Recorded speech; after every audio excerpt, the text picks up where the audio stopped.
Talking about those opportunities, the Senate said non-oil revenue projection for the budget should be increased from 3.5 to 4.02 trillion naira. Now, Mr. Alimi, I'm going to come to you on this, because we're talking about, driving trade, driving exports now more than ever. How achievable is this? How feasible is this going to be?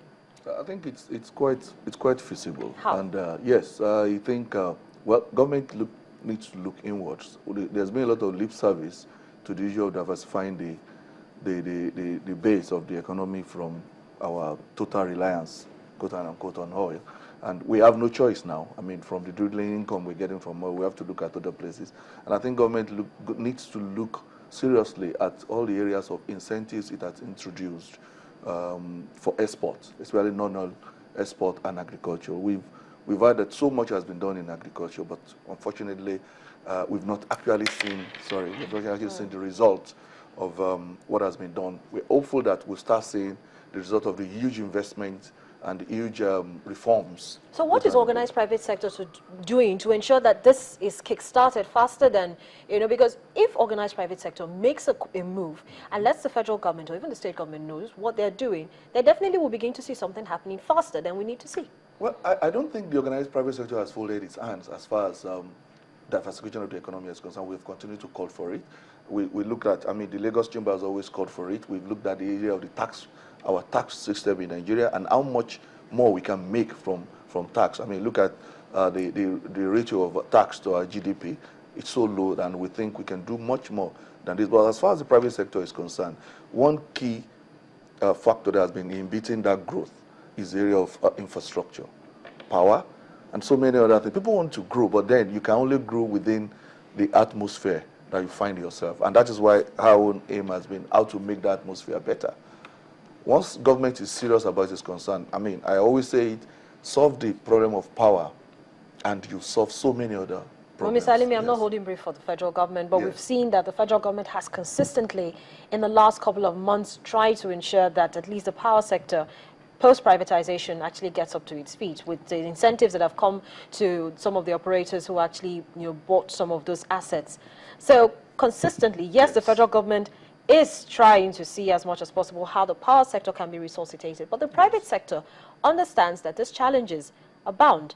And so they're coming into a playing ground that is not free of risk. Yes. They know the risk involved. And so how quickly can they work with this risk and get their show on the road? Well, it's all a function of, like I said, it's all a function of what are we doing, who is doing it, and then how it's going to happen.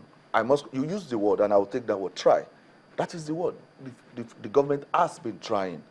Yes, I would say we've had some development in the area, but there's still a lot of problem. There's a lot of complaint. I think 2 or 3 days ago there was a complaint, and some manufacturers said they would down tool because of the cost of public power. Some are even claiming that the cost is even as much as running their generator and their diesel and buying diesel. That definitely cannot enhance growth in the industry. It cannot. So there must be a balance. Everybody must play his role. Yes, the private sector is now involved. The discourse are saying is it trials co now are not giving enough to supply. So that chain, there must be a development in that. There must be a very good link to make sure that what is actually given to the disco is enough, especially for the industry. So that link must be strong enough to ensure the growth we want and this consistency we want in the power in the system, such that the manufacturer, the real sector, will actually be able to be more competitive.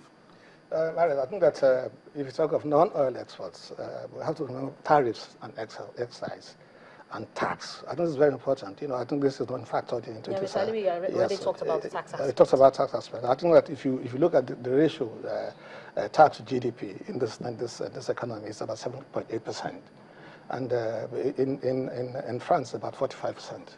In Britain it's about 39%. In America it's 27%. In Tanzania, it's 12%. And so we have, I know that something is being done. I know consultants have come in, and then targets have been given, they've met the targets, and so on and so forth. So we expect to see some increase in this area. I think this is very important. We have a situation whereby we are borrowing we're borrowing 102 billion to fund consumption. If you look at the deficit and you look at the debt, if you do the sums, we are borrowing to, not, if you borrow, you should borrow to put into capital expenditure. Exactly. And so when you're borrowing to fund consumption up to 122 billion naira, that's exactly what you have in this budget.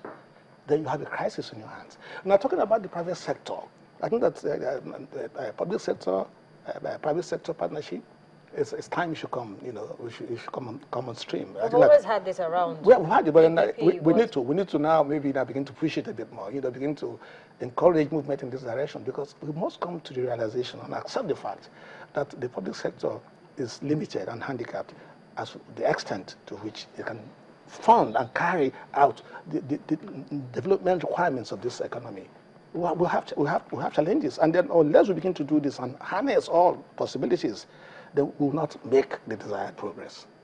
You talked about our debts. Let's look at the domestic debt. There's also a proposal to reduce that so as not to push out the domestic credit markets. Yes, and so 665 billion of the 882.12 billion naira will be sourced externally at a low interest rate. How much of an effect will this have? Is this supposed to be good or supposed to be bad? I think it's good. I mean, for the private sector, it's good. It's also, we've always said once government is borrowing and borrowing heavily, it's a very safe place to put your money. And we find that most financial institutions will prefer to do with government, which means the private borrowers will not get money. That is what it is, literally. But with this advice or with this instruction from the Senate, it frees, it gives the private sector more opportunities within the system to borrow. And also it gives government the opportunity to borrow at a cheaper rate. So I think on the long run, for both sides, it's a win-win situation. If it is faithfully implemented, it's a win-win situation. But then we are only talking about, we're not talking about the essence of the borrowing now. We are talking about the decision by the Senate, because as it is now, I mean, we are spending almost 1 trillion to service debt in this budget. Exactly, about 943 billion naira, actually, over 20% of the total expenditure. Exactly. And some actually say that this fund, is just for consumption, rather than serious commitment to social and infrastructural remediation, which is what, a lot of people are actually hoping will happen. So does that seem like it's going to be, like the same thing, business as usual, is going to focus more on consumption rather than on driving a key infrastructural development? Like I said earlier on, I just said that if you do the sums, you find that if you look at the deficit we have, and you look at the borrowing, and you find that with the deficit, we're funding it with borrowing. We're going to fund consumption with borrowing. But I've been on record as having said that the borrowing is not the issue. The challenge we have in this environment is that besides borrowing for consumption, which is a new development, normally we borrow, and then and you look at it, I look at the budget deficit, and I look at what you are borrowing. Normally what you borrow, as if you align with it, you find that you're not funding. You are using it to put into capital expenditure. This is very important. Borrowing is not the issue. It's that when you borrow, first of all, it has to do with, I say to people, if you're in the private sector, when you borrow, it speaks to your ability, your capacity to borrow. It's not everybody that wants to borrow that can borrow. It's not every country in the world that wants to go and borrow internationally that's able to, has the ability, has the credit rating, to borrow. But borrowing externally, there's an advantage in the sense that crowding out the private sector, which would happen if you borrow domestically, besides the fact that cost of credit is cheaper. If you borrow here, there's a limited quantum of money available within the banking system, within the formal system, for you to access, if you have, in terms of the borrowing requirements. Now, as you borrow it, what is happening is that you are now, government borrows, you're going to crowd out the private sector. Okay, Dr. Chizia, hold on to that thought. When we come back, we'll start off from if we should even be thinking about borrowing, really. So let's mule over that and come back and start and continue the conversation. You're watching Business Morning on Channels Television. On the program today, we're looking at the 2015 budget and looking at some of the matters that have actually come up with regards to the budget. I've been having a conversation with an economist, Dr. Boniface Chizia, and Mr. Dele Alimi. He's the Director, Membership and Trade Promotion of the Lagos Chamber of Commerce and Industry. Both gentlemen will still be here with me in the studio when I return in just a moment. Please join me again.